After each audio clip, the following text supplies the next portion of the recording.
A self-portrait through abstraction. Near the top of your page, paint or draw a solid, simple shape that only has curved edges. This shape and its color should represent yourself as you appear in the world, your outer persona. It doesn't need to be a circle, but it can have a sun-like quality. In the middle of your page, paint or draw another simple shape that has one curved side and one straight side. The remaining sides are up to you, whether they are curved or straight, but keep the overall form very simple and solid. This shape should reflect the first one in some way without touching it. It represents your inner self, what's hidden from the world, and it can have a moon-like quality.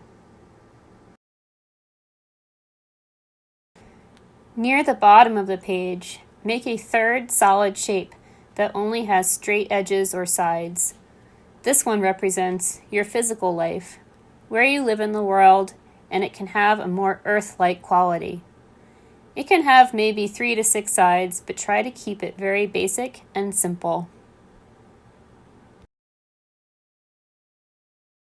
Now get a pencil ready. Somewhere at the bottom of the page, you are going to begin drawing a line that represents your lifespan. Imagine it progressing through the years, by age or by grade if you're a relatively young person, or by 7-year chapter if you're a relatively older person. This line should be done with eyes closed. You may peek every so often to make sure your line is progressing in a nice way across the page.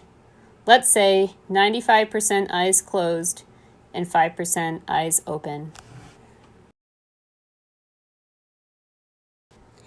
Take your time with this part and truly imagine in a meditative way your life progressing throughout the years, all the way up to the present.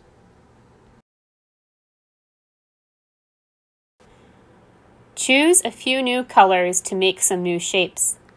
These should still be simple and solid, but they can have a mix of curved and straight edges. These shapes will be the new connectors between your original 3 and your lifeline. Notice how I create all of my shapes by pushing the color outwards, never outlining and filling in. This keeps things open, flexible, and in the moment. Each shape should overlap and connect at least 2 or 3 other things, 2 shapes, a shape in a line, or multiples thereof. Each of your old shapes needs to become connected by the new ones you introduce. Now that you've begun to form some kind of composition, you may begin to add things where they feel most needed or harmonious. Using the continuous line technique, which is demonstrated in some of my earlier videos, begin to bring in parts of yourself, but not your whole self. Here you can see I've drawn part of my hand. It's up to you how much realistic form you'd like to bring in, but allow yourself to be free in its placement on the page. This part of the portrait represents something of our visible self, intermixed with all of the invisible, intangible things. Other people can sense our mood or our thoughts, but they can never see those things for themselves. Only parts of us are revealed to the outside world, yet through our senses and through the arts, we can experience a window into someone else's being. Now, if you decide to draw your own eye within this self-portrait, make sure that you place it in such a way that it feels like the window, opening, or most central focal point of the piece. Now the real work begins, and this is the hardest part, responding to what you already have before you on the page. Each of these prior steps represents something of you and your process.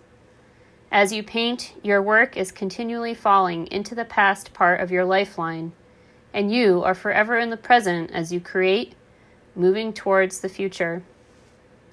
Finding the balance between the form and the freedom is a lifelong question. How can you respond to what is already here And how do you dare to introduce something new? Be open, playful, exploratory. Recognize your mood and how you're feeling. Such things can inform you in your work. Sometimes we have to learn how to stop and know that something is finished. Other times we have to be brave and have the courage to go where we have never gone before.